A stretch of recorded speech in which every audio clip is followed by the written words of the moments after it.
le vol noir des corbeaux sur nos plaines. Amis, entends-tu le chant lourd du pays qu'on enchaîne? Oh, et partisans, ouvriers et paysans, à vos armes. La quinta transformación da inicio a una nueva etapa de nuestro quehacer periodístico con Escuela de Cuadros, espacio dedicado a la enseñanza y la divulgación de los principios elementales de filosofía de George Politzer, misma que ha sido completamente revisada, aumentada en ciertos pasajes y cuidadosamente corregida, y es la última edición de acuerdo con los editores franceses. Hemos adoptado la forma de lectura en voz alta, por su valor didáctico, en momentos en que la lucha ideológica, traducción y expresión de la lucha política, se vuelve cada vez más aguda, en momentos en que es preciso que todo espíritu honesto se halle intelectualmente armado para hacer frente a las tentativas de mistificación. Nos ha parecido efectivamente indispensable presentar al oyente un instrumento de conocimientos y de lucha para poner la filosofía marxista al mando, frente a un proceso en que según los ideólogos burgueses, esta doctrina científica ha dejado de ser lo políticamente correcto, dando paso a lo que podríamos denominar como el confucianismo de las clases medias, cuando tratan de imponernos un humanismo gaseoso y polivalente. Y más grave aún, una economía moral que no figura en ninguna de las categorías de cualquiera sean las doctrinas económicas existentes.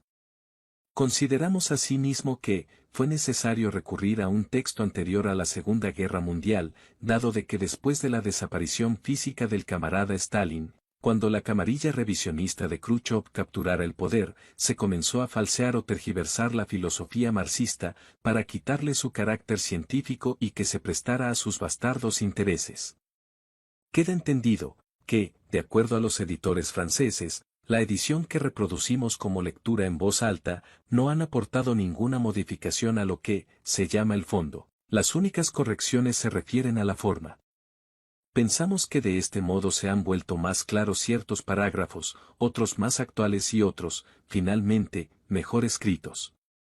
Es lo que se ha cumplido ahora. Tal como ahora se presenta, la obra de Politzer constituye, y en mayor medida que antes, una introducción indispensable para el conocimiento del materialismo dialéctico, fundamento del marxismo. Servirá útilmente tanto al militante obrero como al estudiante, al espíritu curioso, como al intelectual ya especializado. Politzer sabía mejor que nadie que la obra contiene lagunas, que ciertos desarrollos requerirían precisiones, que ciertas afirmaciones necesitan ser profundizadas con explicaciones complementarias. Pero sabía también que en la filosofía como en cualquier otra cosa, hay que comenzar por el comienzo. Por lo tanto, hay que considerar la enseñanza que dispensan estos principios como una enseñanza elemental. Nos hemos preocupado de colocar a continuación de cada curso la lista de lecturas recomendadas por Politzer, así como las preguntas de control que él proponía al final de cada lección. Pensamos que estas preguntas presentan el mayor interés para dos categorías de lectores. 1. Para los alumnos, es decir, para aquellos que no quieren contentarse con leer el libro, sino que quieren estudiarlo.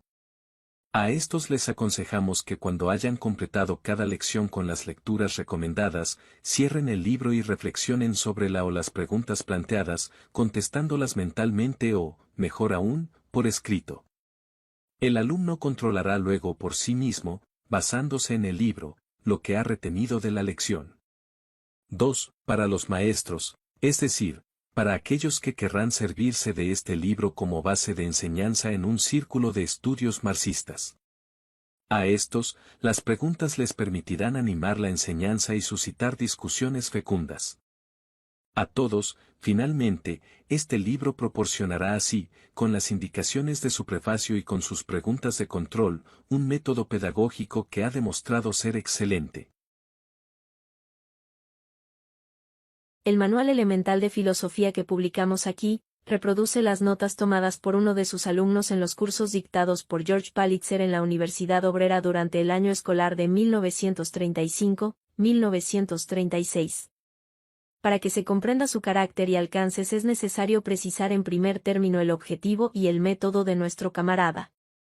la Universidad Obrera había sido fundada en 1932, por un pequeño grupo de profesores para enseñar la ciencia marxista a los trabajadores manuales y darles un método de razonamiento que les permitiera comprender nuestra época y orientar su acción, tanto en su técnica como en el terreno político y social.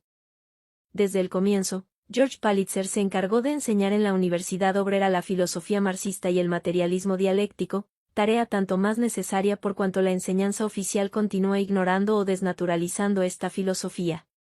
Ninguno de aquellos que tuvieron el privilegio de asistir a esos cursos año tras año, en los que él hablaba ante un numeroso auditorio en el que se mezclaban todas las edades y profesiones, pero donde predominaban los jóvenes obreros, podrá olvidar la profunda impresión que sentían ante ese muchachón pelirrojo, tan entusiasta y tan sabio, tan concienzudo y tan fraternal, tan interesado en poner al alcance de un público inexperto una materia árida e ingrata.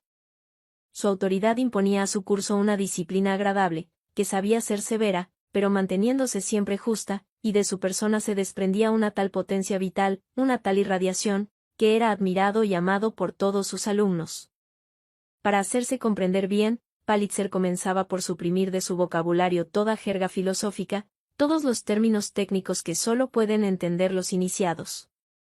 Únicamente quería emplear palabras sencillas y conocidas por todos.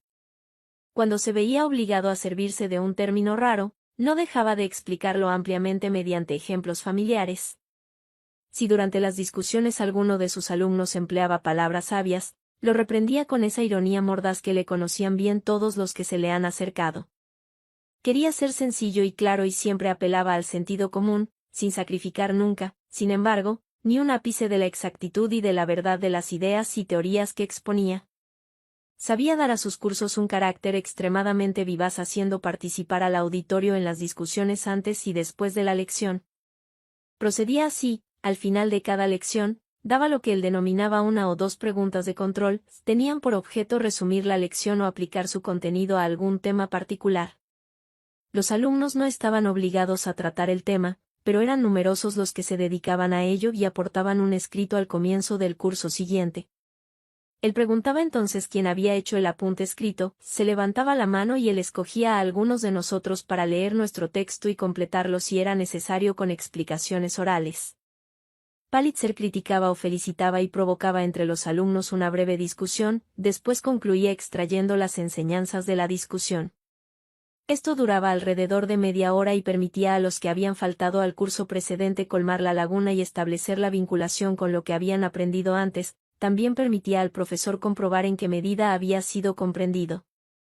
Cuando hacía falta, insistía sobre los puntos delicados u oscuros. Comenzaba entonces la lección del día, que duraba alrededor de una hora, después los alumnos planteaban preguntas sobre lo que acababa de ser dicho. Estas preguntas eran generalmente interesantes y juiciosas. Palitzer las aprovechaba para aportar precisiones y retomar lo esencial del curso bajo un ángulo diferente. George Palitzer, que tenía un profundo conocimiento de su tema y una inteligencia de admirable flexibilidad, se preocupaba ante todo de las reacciones de su auditorio, en cada ocasión tomaba la temperatura general y verificaba constantemente el grado de asimilación de sus alumnos. Por consiguiente, era seguido por ellos con apasionado interés. Él contribuyó a formar millares de militantes y de ellos son numerosos los que hoy ocupan puestos de alta responsabilidad.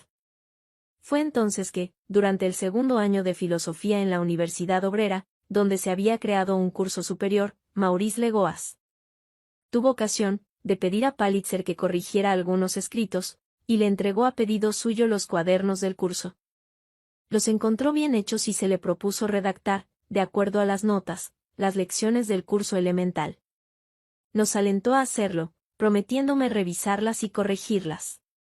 Desgraciadamente no encontró tiempo para ello. Sus ocupaciones eran cada vez más pesadas y dejó el curso superior de filosofía a René Maublanc. Se le puso al corriente del proyecto y se le pidió que revisara las primeras lecciones que se habían redactado. Él aceptó diligentemente y alentó a terminar ese trabajo que luego debíamos presentar a George Palitzer. Pero llegó la guerra, Palitzer se encontró con una muerte heroica en la lucha contra la ocupación nazi en Francia. Aunque ya no contemos con nuestro camarada para completar un trabajo que él había aprobado y alentado, hemos creído útil publicarlo. Jan Campana, profesor de filosofía, Ha tenido la bondad de leerlo y corregir en sus detalles el texto que yo había redactado antes de 1939 de acuerdo a las notas del curso. Nosotros, que comprendíamos el valor de esta enseñanza y que pensábamos en los que no podían escucharla, y particularmente en nuestros camaradas de las provincias, anhelábamos la publicación de sus cursos. George Palitzer, que todos los años comenzaba su curso de filosofía en la Universidad Obrera fijando el verdadero sentido de la palabra materialismo y protestando contra las deformaciones calumniosas a que algunos la someten, recordaba enérgicamente que el filósofo materialista tiene ideales y para hacerlos triunfar está dispuesto a la lucha. Después, él supo probarlo con su sacrificio, y su muerte heroica ilustra ese curso inicial en el que afirmaba la unión de la teoría y de la práctica en el marxismo. No es inútil insistir sobre esa devoción a un ideal, esa abnegación y ese alto valor moral, en una época en que nuevamente se osa presentar al marxismo como una doctrina que transforma al hombre en una máquina o en un animal apenas superior al gorila o al chimpancé. Nunca protestamos suficientemente contra tales ultrajes a la memoria de nuestros camaradas. Limitémonos a recordar a aquellos que tienen la audacia de proferirlos, el ejemplo de George Palitzer, de Gabriel Péri, de Jacques Solomon y de Jacques Decour. La Universidad Obrera fue disuelta en 1939. Reapareció poco después de la liberación hitleriana con el nombre de Universidad Nueva. Un nuevo equipo de abnegados profesores que reemplazaba a los fusilados fue a reiniciar la obra interrumpida. Nada puede alentarnos más en esta tarea esencial, que rendir homenaje a uno de los fundadores y animadores de la Universidad Obrera, y ningún homenaje nos parece más justo y más útil que publicar ahora los principios elementales de filosofía de George Palitzer. Amis, entends-tu le vol noir des corbeaux sur nos plaines? Amis, entends-tu le chant lourd du pays qu'on enchaîne? Oh, et partisans, ouvriers et paysans, à vos armes!